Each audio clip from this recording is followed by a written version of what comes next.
بەردەوامین تۆ لە سەرەتای پرۆگرام و باسی ئەوەت کرد کە تەوەرێکمانەیە بە کورتی باسێکی تەوەرەکە بکەین. لە ساڵی 2015ەوە ئەنجومەنی ئاسایش بڕیارێکی تەبەنی کرد 2250 هەڵانە بم کە تایبەتە بە گەنجان. ئەمەش بە یەکەمین بڕیار داهرێت کە ئەنجومەنی ئاسایش لە ساڵی 2015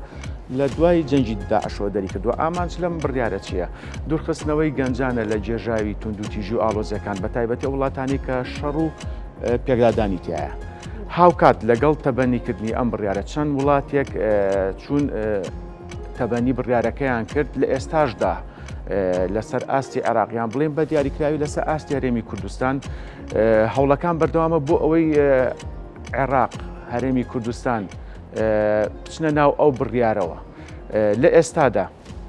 یاخود بڵێن بڕیارە سپینە کۆنفرانسێک بەڕێوە بچێت کە دەربارەی گەنجە لە عێراق و هەرێمی کوردستان کە ئەم کۆنفرانسە تایبەت ئەبێت بە تەبەنیکردنی ئەو بڕیاری کە لە سەرەتاوە ئاماژەم پێیا لەلایەن ئەنجومەنی ئاسایشەوە لە ساڵی 2015 دەرکراوە. بە سوپاسەوە لە ئەستۆدیۆ بەڕێز محەممەد قادرمان لەگەڵای ئەندامی تۆڕی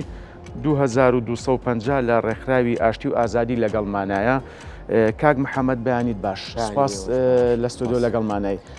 بەیانی ئەوەش باش، بەیانی سەرجەم و کوردستانیان باش، بەیانی گەنجانی هەرێمی کوردستان باش بێ. سوپاس، زۆر سوپاس. کاک محەممەد من با لە سەرتاوەوە دەست پێ بکەم. تۆڕی 2250 لە ناو ڕێکخراوی ئاشتی و ئازادی 2250 چییە؟ تۆڕی 250 تۆڕێکی جیهانیە کە بەرمەبنای قەراری ئەنجومەنی ئاسایش کە لە ساڵی 2015 دەری کرد. ئەم تۆڕە سەرجەم گەنجانی جیهان و عێراق و هەرێمی کوردستانیش دەگرێتەوە. تۆڕێکی فراوانە کار لەسەر ئاشتی پێکەوە ژیانەکە، کار لەسەر دابینکردنی ئاسایش دەکات بۆ گەنجان و ناوەندێکی پێکەوە ژیان بۆ گەنجان دەکات. بەڵێ کام محەممەد با پێشوی باسی کۆنفرانسەکە بکەین، بەوردی باسی ئەم بڕیاری ئەنجومەنی ئاسایش بکەین، باسی ڕێکخراوەکەتان بکەین. ڕێکخراوەکەتان ساڵی چەند دامەزراوە، کار و چالاکیەکانی چێجگەلەوەی کە بەیانی ئەو کۆنفرانسە بەڕێوەچەکە لە سەرەتاوە ئاماژەم پێ. ڕێکخراوی ئاشتی و ئازادی ڕێکخراوێکی نێوخۆیی هەرێمی کوردستانە و کار دەکات بۆ پرسەکانی گەنج، بۆ پرسەکانی ئاشتی و لەسەر کۆی پرۆسەی پێکەوە ژیان لە هەرێمی کوردستان و لە عێراق لەسەر نەتەوە جیاوازەکان، لەسەر ئەو ئاینانەی کە جیاوازن و تێکەڵاویەک دروست دەکات بۆی کە گەنجانی هەرێمی کوردستان یان ئاینە جیاوازەکان لێک نزیک ببنەوە. کاری ئەو بەردەوامە و کار لەسەر پەرەپێدانی توانای گەنج، توانای خانمان، توانای لایەنە پەیوەندیدارەکان دەکات، توانای کاربەدەستانی حکومی، توانای مامۆستایانی ئاینی، کۆی ئەم کەسانی کە لە کۆمەلگادان بۆی تۆڕێکی پێکەوە ژیان و هەماهەنگی دروست بکرێت. باشە کاک محەممەد، ئەم بڕیارە تەنها گەنجی کوێ دەکرێتەوە؟ تەنها گەنجی وڵاتانە دەگرێتەوە کە لە ناو گرژ و ئاڵۆزی و ناکۆکیدان یاخود گەنجی تریژ وایە تەمەەن دیاری کراوە بۆی بتوان بەشدار؟ خۆی ئەم بڕیارە کە ئەنجومەنی ئاسایی لە ساڵی 2015 تقریبین کۆتاییەکانی 2015 دەری کرد، بڕیارێک بوو بەرمەبنای ئەو شەڕە بوو کە لە جیهاندا هەیە، ئەو ئاڵۆزیانەی کە لە جیهان و بەتایبەتیش دوای شەڕی داعش کە لە ڕوویدا لە ساڵی 2013 و 4 بەولاوە گرژی و ئاڵۆزی لە سەرجەم جیهان پەیدا بوو. ئەنجومەنی ئاسایش درکی بەوە کرد کە گەنجان لە ناوەندێکی نەئارامدان و بەرەو توندڕەوی دەڕۆن. ئەگەر سیرکەی زۆربەی و گەنجانەی جیهان و عێراق و هەرێمی کوردستان بەشداریان کرد لە تۆڕێکی ڕێکخراوێکی تیرۆریستی داعش. بۆی ئەنجومەنی ئاسایش درکی بەوە کرد کە دەبێت قەرارێک دەربکات بۆ سەرجەم وڵاتانی جیهان کە بتوانن گەنجان ئاشناکەن بە ناوەندێکی سەلامات و پێکەوەژان و ئاشتی. ئەگەر بین بڵین ئەو قەرارەت تایبەتە بەو شوێنانەی کە شەڕی تێدایان نەخێت. ئێستاگە سەیری فینلەندا بکەین، ناوچەیەکی ئارامە، بەڵام هات ئەم بڕیارە ئێستا فینلەندا چۆتە ناو ماپی ئەم قەرارەوە و پرۆژەکەی پەسەند کردەوە، پلانێکی استراتیژی بۆ داناوە، ئیشی لەسەرەکە. مالیزیا، ئەو وڵاتانی کە بۆ نمونە ئێستا ئەمریکا، کەنەدا، ئەوانە لە دووەم ستێپی ئەم پلانەدان، واتە نەچوونەتە ناو تەواوی ئەوەکۆ، بەڵام ئەوانش پلانی استراتیژیان داناوە بۆی گەنج بەشداری و تەبەنی ئەم قەرارە بکرێت. بۆ لەبەرۆی ئێمە بەس بیر لەوە نەکەینەوە کە شەڕ ئەوەیە، لەوەیە زۆر کات تۆڕە ئەلیکترۆنیەکان ببنە هۆی ئەوەی کە توندڕەوی ڕووبدا یان ناوەندێکی نەبوونی خێزان ئەگەر سەیری فێنلەندا محەممەد ئەمە بابەتێکی زۆر وردە بەڕاستی پێویستی بە چاودێریکی زۆر گشتگیر وردەیە کێ چاودێری ئەم پرۆژەیە ئەنجومەنی ئاسایش نەتەوەی گرتوەکان خۆیان چاودێری ئەم پرۆژەیەکەن هەر وڵاتێک کە پلانی استراتیژی دانێت دواتر حکوومەت پەسەندیەکان پلان استراتیژە دوایەوە دەچێتە پەرلەمان لە پەرلەمانەوە یاساکە لە ڕێی وەزارەتی دەرەوە و لە ڕێی باڵوێزی عراقیان هەرێمی کوردستان لە نەتەوەی گرتوەکان ئەم قرارە ئاراستەی ئەنجومەنی ئاسایش دەکرێتەوە لەوێ پەسەند دەکرێت دوایەوە ئەنجومەنی ئاسایش خۆی ئەبێت بە چاودێر بەسەر ئەو وڵاتانی کە ئەچنە ماپی ئەم قرارەوە. بەڵێ کاک محەممەد ڕێکخراوەکەتان لە زۆربەی ناوچەکان هەرێمی کوردستان بنکە و نوێنەرایەتیتان هەیە یاخود جگە لەم تەبەنیکردنی ئەم بڕیارە چالاکیەکانتان بە شێوەیەکی گشتی چێ سمینار بۆ نمونە کۆڕ بەڵێ ڕێکخراوی ئاشتی و ئازادی ئۆفیسی سەرەکی لە هەولێرە بەڵێ بۆ لە زۆربەی ناوچەکانی عراق بۆ لە هەرێمی کوردستان تەنها وەک نوێنەرایەتیان هەیە کار دەکەن لەسەر وەک گوتم پرسەکانی ئاشتی پێکەوە ژیان تێکەڵاوی ئاینەکان بەدەر لەم قرارە کۆمەڵێک پرۆژەی تری هەیە کە کاری لەسەرەکات بۆی کە تۆڕێکی گەورە دروستکات لە ئایدیای جیاواز لە وەرگرتنی پرۆژەی جیاواز کۆمەڵێک دەورە و سیمینار و وەرکشۆپی تایبەتتری هەیە بە تایبەتی لە ناوچەکانی عراق. باشە کاک محەممەد ئێوە وەکو گەنج یاخود وەکو پرۆژە چۆن یاوەکو ڕێکخراوێک چۆن چاودێری ئەم پرۆژانە دەکەن مەبەستم لە لایەنە سیاسیەکان لەگەڵ حکوومەتی عێراق لەگەڵ هەرێمی کوردستان چۆن چاودێری ئەمانە ئەم تۆڕەکە پێکاتۆ تۆڕێکی گەنجانە ئەو کە ڕێکخراوی ئاشتی و ئازادی سەرپەرشتیەکە و لەم تۆڕەدا کۆمەڵک کەسن کە شارەزان لەم بوارەدا ئێمە دوای ئەوەی کە ئەم پرۆژەیە 3 ساڵ بۆ 4 ساڵێک بە تەواوەتی کاری لەسەرەکرێ و ڕای جیاواز وەرگیراوە گوتم لە سەرجەم ناوچەکانی عراق و هەرێمی کوردستان گەنجان بەشدار بوون لە داڕشتنی ئەم پلانە بۆ بڕیاری 2250 چاودێریکی وردەکرێت و لە ڕێگەی پلتفۆرمێکی تایبەتەوە کە سپەی لە کۆنفرانسەکەش باسیەکەین پلتفۆرمێکی تایبەت دروست دەکرێت بە پلتفۆرمی 2250 عراق. ئەپێکی تایبەت بە خۆتان دەبێت وەک پلتفۆرمێکە بێت بەڵێ وەک پلتفۆرمێکە بێت کە مەڵپەڕێکی تیا بێت ئەو مەڵپەڕە بە وردی چاودێری کارەکانی ئەم قرارەکە بە وردی چاودێری پرۆژەکانی ئەم قرارەکە ئەو بۆ ئەوی کە ڕێکخراوی ئاشتی و ئازادی لەگەڵ سەرجەم تاک بە تاکی عراق و هەرێمی کوردستان دانیشتنی کردووە و ئەو گەنجانەی کە بەشداری ئەم تۆڕاکەن بە تەواوەتی لەگەڵ هەموو لایەنەکان لەگەڵ حکوومەتی هەرێمی کوردستان لەگەڵ نووسنگی سەرۆکوەزیران لەگەڵ تەواوی جیەتە تایبەتەکان بەگەنج. بەڵێشت کاک محەممەد پێش ئەوەی باسی کۆنفرانسەکە بکەین شێوازی وەرگرتنی ئەندام لە ڕێکخراوەکەتان چۆنە یاخود پلانتان بۆ داهاتوو بۆ دۆزینەوەی هەلیکار بۆ گەنجان چۆنە چەند ئەندامتان هەیە بە شێوەیەکی گشتی یاخود مەرجی وەرگرتنی ئەندام چۆنە؟ خۆی مەرجەکانی وەرگرتنی ئەندام لە هەر ڕێکخراوێک دابێت پرەنسیب و تایبەتی خۆی هەیە و لە ڕێکخراوی ئاشتی و ئازادیش بە پێی فۆرم و بە پێی ئەو فۆرمانەی کە بڵاوەکرێنەوە بە پێی ئەو کارانی کە پێویست ئەبێت بەردەوام بە پێی پرۆژە بە پێی و کارانی کە هەمانە فۆرم بڵاوەکاتە چەند دیسکێکتان هەیە لە ناو ڕێکخراوەکەتان کاک محەممەد؟ چەند دیسکێکەیە ئەم دیسکانە بە پێی پێویستی بە پێی ئەوەی کە پرۆژە هەبێت بە پێی ئەو پرۆژانێکە کاری لەسەر دەکرێت یعنی هەم کارمەند وەرەگرێ هەم خۆبەخش بۆی ئیش لەم تۆڕەدا. باشە کاک محەممەد ئەم بڕیارە تەنها تاکە بڕیارە یاخود بڕیاری تر هەیە کە هەڵبشتی بکات ورتر بپرسم هیچ هەماهەنگی و پەیوەندیتان هەیە لەگەڵ ڕێکخراوە نێو دەوڵەتەکانی تردا؟ بەڵێ لەبەرەوەی ئەم پرۆژێک کە سپۆنسەریەکرێت لە ڕێی ڕێکخراوە نێو دەوڵەتەکانەوە کرێ و ئەوانی چاودێریکی وردی ئەم کارانەی ڕێکخراوی ئاشتی و ئازادیەکەن بۆی تا چەند ئەم پرۆژێ بەباشی بەڕێوە بن تا چەند گفتوگۆی زیاترەکەن. ئەمە وەگوتم کۆڕبەندێکمان کرد لە هەولێر لەگەڵ جێتی حکوومەتی هەرێمی کوردستان و لایەنی پەیوەندیدار کە سپۆنسەری ئەم پرۆژەیەکە لە دەرەوە بە وردی چاودێری کارەکان بوو کاک محەممەد. بەڵێ لایەنی پەیوەندیدار تا چەند بەدەم داواکارەکانی لانی پەیوەندیدار مەبەست لە حکوومەتی هێرەمیان عراقیان حکوومەت هێرەم و عێراقیش بەگشتی بەڕاستی جێگەی دەستخۆشیە ئەمە دەبێت دەستخۆشیێکی تاوا بەتایبەتی لە وەزارەتی ڕۆشنبیری و بەڕێوەبەراتی گشتی لاوانی هەرێم بکەین کە بەدەنگۆ هاتنێکی باشیان هەبوو پرۆژەیە و لەگەڵەوەشدا بەڕێز نووسنگی سەرۆکوەزیرانی عراق محەممەد شیاح سوودانی کە خۆی ڕاستە و خۆ چاودێرێکی باشی ئەم پرۆژەیە و بەباشی چاودێری ئەم پرۆژەیە کات سەبارەت بە پرسیارەکەی جەنابەت هیچ بڕیارێکی ترمان هەیە کە پاڵپشتی ئەم بڕیارە بکە بەڵە دوو قەراری ترمان هەیە کە قەراری 24/19 ساڵی 2010 کە ئەنجومەنی ئاسایش دەری کردو دووبارە لە دانیشتێکی خۆیدا ئەڵێت ئەبێت ئەم قەرارە تەنفیز بکرێت و ئیلتیزامی پێوە بکرێت بۆ پاراستنی ئاشتی و ئاسایشی گەنجان و قەرارێکی ترمان هەیە قەراری 2535 مانەیە کە لە ساڵی 2020 دەرچووە ئەم قەرارەش هەمان پاڵپشتی ئەم قەرارەی 2250کە کە بێت سەرجەم وڵاتانی کە ئەچێتە ماپی ئەم قەرارەوە ئیلتیزام بەو قەرارەوە بکە و پاڵپشتی ئەم پرۆژەیە بکە بۆ لەبەرەوەی گەنجدان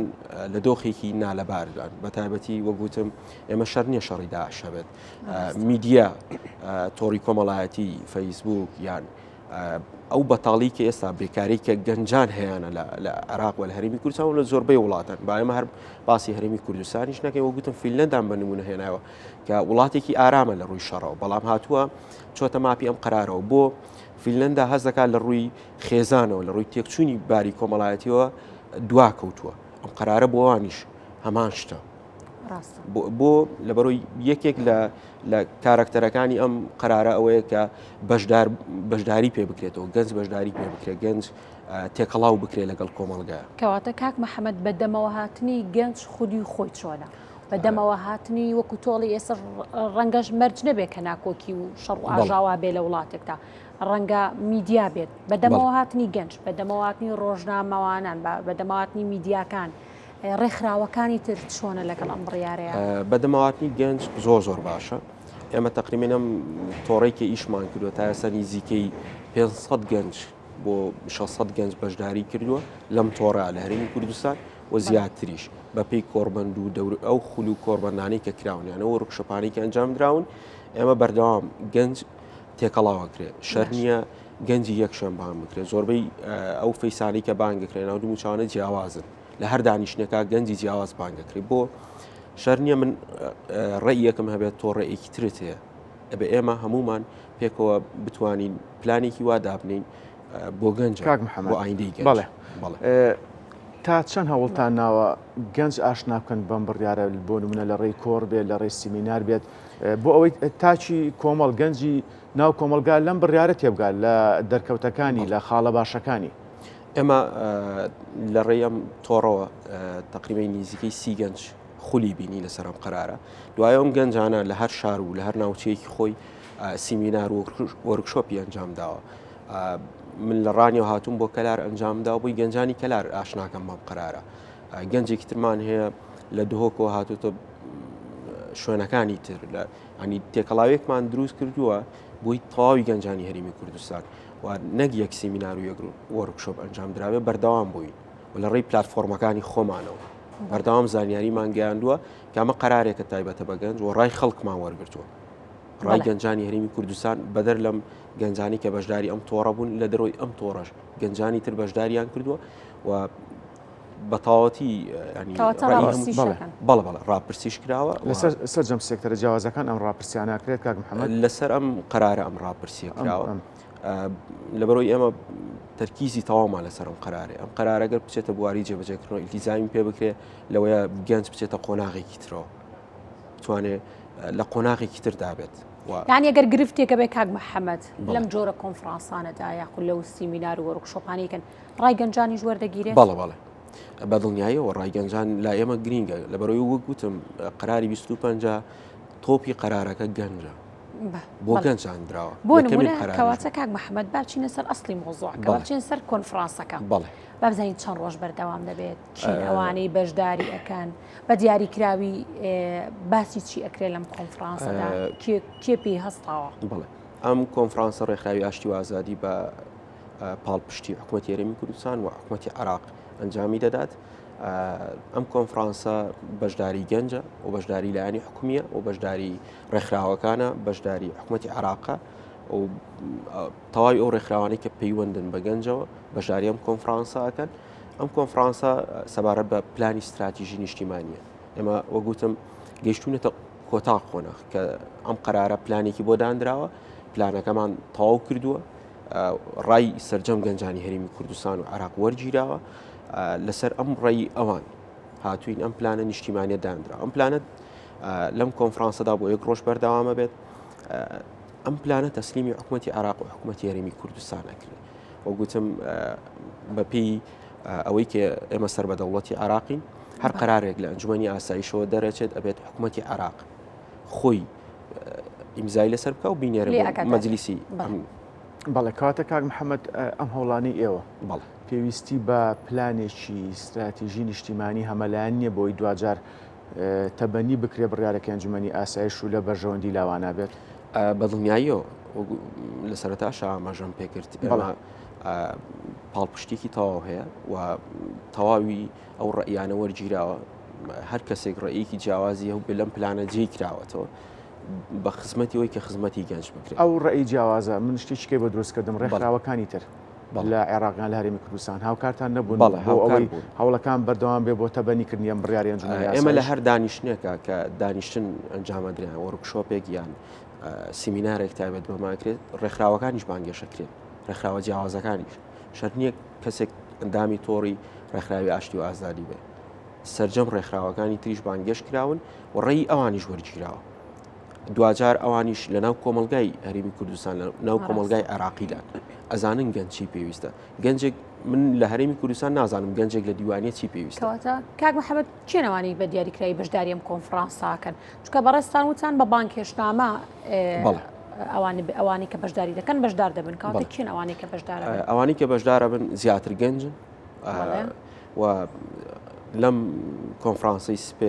سپینە سەرجەم بەڕێوەبەری گشتی لاوانی هەرێمی کوردستان سەرجەم بەڕێوەبەرە گشتیەکان بانگەکرێن. دوایەوە لایەنی حکومی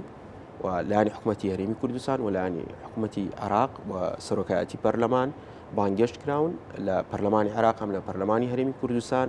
هەم لە سەرۆکایەتی هەرێم سەرجەم ئەو سێکتەرانەی پێیوەستن بە پانێڵی تایە کاک محەممەد سبەینە سپەی پانێڵێکی تیابێت تەواوی پرۆژەکە تەواوی پلانەکە ئەو پلانی کە دانراوە ڕوو نەکرێتەوە بە کورتی و ئەوانەی کە ئیشان لەم پلانەدا کردووە قسەی لەسەرەکەن. دواتر ئەم پلانە کە دانراوە وەگوتم لایەنی حکوومەتی عراق لێ ئەنجام بەشداریەکات بە دیاریکراوی بەڕێز نووسینگەی سەرۆکوەزیرانی عراق پاڵپشتێکی تەواوی ئەم پرۆژەیەەکە و بەردەوام چاودێری کارەکانی ئەم پرۆژەیەەکە بۆی بە باشترین شێوە پلانێکی باش دابنرێت بۆ گەنجان. بەڵێ نوێنەریشی لە کۆنفرانسەکە بەشدارە بێت سەرۆکوەزیرانی عراق. نوێنەری خۆی کاک محەممەد تەبەنیکردنی ئەم بڕیارەی ئەنجومەنی ئاسایش بەڵێ پێویستی بە یاساییکردنی ئەبێ لەلایەن پەرلەمانی عێراقەوە سپینێ لە کۆنفرانسەکەیە باز لەم تەوەرە گرنگاکرێت. بە دڵنیاییەوە نەکسبێ ئێمە بەردەوام باسمان لەمە کردووە بەردەوام لۆبیمان بۆ دروست کردووە کە ئەبێت حکوومەتی عراق و حکوومەتی هەرێمی کوردستانیش خۆیان تەداخولیان بابەتە بکەن سەرجەم و ڕێکخراوانی کە پێیوەستن بە گەنجانەوە لۆبیەکی تەواو بکەن بۆ دانیشتن